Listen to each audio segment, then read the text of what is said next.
엄마의 고민 두 번째 시간입니다. 두 번째 내용은 비대면 수업을 듣고 있는 어떤 학부모님이 아이가 교재는 잘 푸는데 주간 테스트가 70점이 나오는 이유에 대해서 궁금해 하시는 거예요. 그래서 그거에 대한 대안까지도 좀 알고 싶다라고 말씀을 해서 그거에 대한 답글을 제가 달아드렸는데 그 사연에 대해서 읽어드리도록 하겠습니다.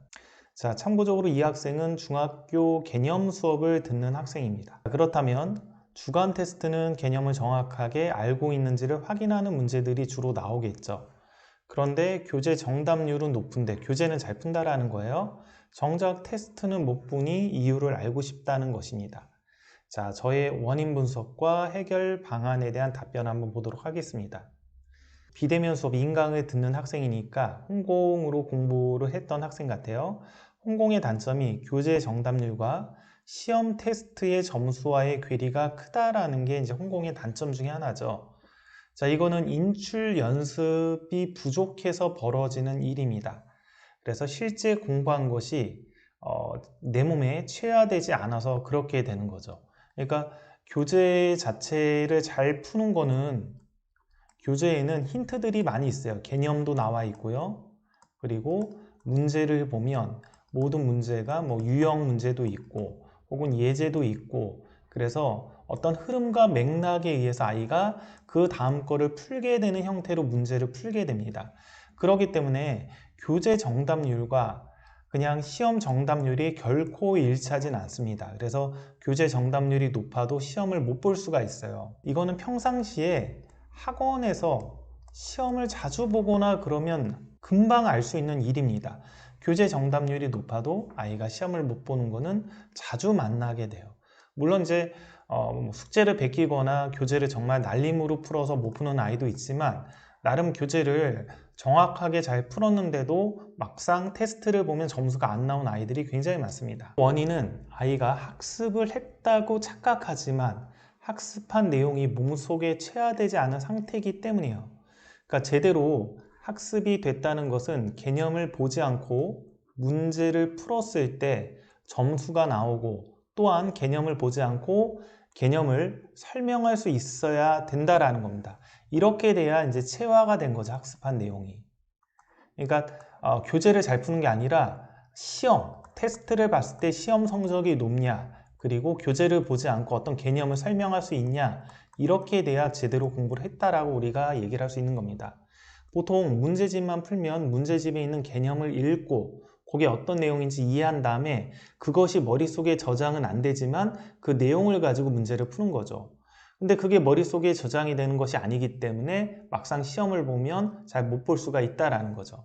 아이가 이제 공부하는 척, 이거를 이제 전문적인 용어로 공부하는 척이라고 하거든요. 재수생들이요. 형식의 완성이죠. 예를 들면 뭐 개념 테스트도 하고 혹은 오답 노트 작성도 하고 뭔가 노트 필기도 하고 개념 정리도 하고 뭔가 이렇게 해서 뭔가 하는 것 같이 보여요. 뭔가 하는 것 같이 보이는데 문제는 이게 머릿속에 저장이 안 되는 거죠. 그러니까 형식적으로는 하는데 자기가 머릿속에 저장을 못 시키는 겁니다. 저장을 못 시키는 거는 머릿속에 저장하는 그 느낌 자체를 몰라서 못 시키는 경우도 있고 아니면 아이가 그냥 귀찮아서 그냥 안 하는 경우도 있습니다. 자, 그래서 실제로 머릿속에 집어넣는 것, 즉 내용의 완성은 안 되어 있는 것입니다. 그래서 다음과 같은 방안을 써보세요 해서 제가 해결 방안을 말씀을 드렸습니다. 첫 번째는 교재를 푼 다음에 맞은 문제, 틀린 문제를 모두 해설지를 읽고 정리하는 것을 추천을 했습니다. 자, 왜냐하면 이런 아이들 같은 경우는 실제 교재는 잘 풀어도 그냥 교재를 읽고 풀거든요. 교재를 읽고 풀기 때문에 저는 이거를 그림 그리듯이 푼다라고 하거든요. 그림을 마치 따라 그리듯이 교재에 있는 거를 보고 그냥 푸는 거예요. 그러니까 정확하게 얘가 머릿속에 왜 그런지 모르는데도 그냥 교재에 있는 대로 보고 따라하듯이 아 이거 여기서 일로 가지 일로 가지 그렇게 푸는 경우가 많습니다. 그래서 실제 개념을 정확히 모르는 경우가 많아요. 그래서 이거는 해설지를 맞은 문제 틀린 문제를 다시 한번 읽어보면서 내가 개념을 정확하게 알고 제대로 문제를 풀었는지 점검하는 게 필요합니다. 자, 두 번째는 엄마가 묻고 아이가 교재를 보지 않고 개념, 정답이든 아니면 얘가 틀린 문제든 오답한 문제가 되겠죠. 틀린 문제, 이거 틀린 문제 풀이를 설명하게 시키는 것이 중요합니다. 아이가 장기 기억에 지금 잘 저장이 되어 있는지 정확히 알고 있는지를 확인하기 위해서 엄마가 묻고 설명해 봐라. 개념도 설명하게 하고 틀린 문제 얘가 오답 노트 했으면 이 문제 어떻게 푸는지 나한테 설명해 볼래? 문제도 이렇게 물어보면서 정확하게 아이가 보지 않고 설명할 수 있는지 확인하는 것. 자, 세 번째는 테스트를 훨씬 자주 보면서 인출 연습을 시키는 방법이 있습니다. 그래서 비대면 수업에서 보는 어떤 테스트가 뭐 주간 테스트든 단원 테스트든 일주일에 뭐 한 번 혹은 좀 약간 주기가 많다면 이런 아이들일수록 뭐 족보닷컴 가입하면 단원별 문제나 학교별 기출문제 이런 걸 다운받을 수 있거든요. 그럼 이것을 가지고 시간을 재고 시험같이 풀게 하면서 인출 연습을 해야 합니다. 그래서 아이가 뭔가 정보를 공부를 했으면 그거를 가지고 얘가 끄집어내서 잘 풀 수 있는지를 연습을 시키는 거죠. 그래서 이 주기적인 연습이 있어야 돼요. 그럼 아이가 뭘 알게 되냐면 머릿속에 저장이 되고 내가 정확히 알았다라는 그 느낌을 알게 됩니다. 자기가 나름 교재를 풀고 그래서 다 끝낸 것 같은데 막상 이런 시험같이 프린트를 풀게 되면 즉 이 문제를 어떤 개념을 가져다 써야 되는지 모르는 그런 문제들을 프린트 형태로 풀게 되면 잘 안 풀리거든요. 그럼 아이가 제대로 공부를 안 한 거죠. 그러니까 그게 잘 풀릴 때는 제대로 공부를 한 거죠. 그래서 그 느낌을 이제 아이가 알게 되는 거죠. 자, 마지막으로는 주기적인 오답하기를 제가 추천을 했습니다. 깨끗한 종이에 풀이가 없는 문제를 다시 푸는 거예요.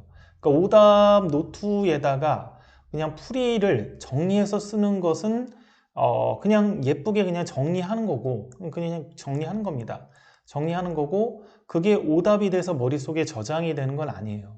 그래서 오답이 돼서 정확하게 내가 이 문제를 다음에도 풀 수 있도록 저장이 되기 위해서는 풀이가 있지 않은 그 문제를 보고 하얀 연습장에 이걸 푼 풀이가 기억이 안 날 때쯤 반복해서 적어도 3번 이상 푸는 그런 연습이 필요합니다. 이렇게 풀다 보면 또 안 풀리거든요. 안 풀리면 시험 볼 때 틀리는 거예요. 그래서 그게 풀릴 때까지 반복하는 거죠. 오답 노트에 예쁘게 풀이를 정리한 후 그 다음에 그 풀이를 까먹을 때쯤 틀린 문제를 보고 문제만 보고 연습장에다가 다시 푸는 행위가 필요하다라는 거죠. 홍콩을 하는 부모님들이 많이 질문을 하시는 거죠. 교재도 잘 풀고 공부를 잘하는 것 같은데 왜 시험을 보면 못 보냐. 그냥 눈으로 읽거나 그냥 교재에 있는 거 흐름대로 풀게 되고 인출 연습을 하지 않으면 학습이 됐다라는 그런 착각을 갖게 한답니다. 근데 학습되지 않고 공부되지 않은 건데 그게 마치 공부한 것, 학습된 것이라는 착각을 갖게 한다라는 겁니다. 그래서 이걸 극복하기 위해서는 방금 했던 이 4가지 정도의 연습이 필요하다라고 얘기를 할 수 있을 것 같습니다.